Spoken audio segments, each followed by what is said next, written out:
If you are also facing the error while running the Kokoro TTS after installing it locally, then this video is for you. Here I will show you a 100% working method, which I discovered after lots of trial and error. All I need if this method works, then consider sharing this to help others, because many people like you are facing the same issue.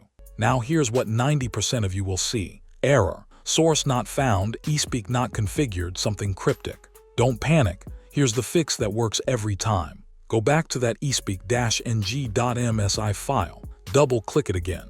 This time you'll see 3 options: change, repair, remove. If you extracted to C drive, click repair, hit next, let it finish. Done. If you extracted to D drive or another location, different process. Click change. At the bottom you'll see disk usage or browse. Click that, navigate to the exact drive where you extracted Kokoro TTS. Highlight it, click OK, then next, then finish. This reconfigures eSpeak to look in the right location. That's literally the entire problem.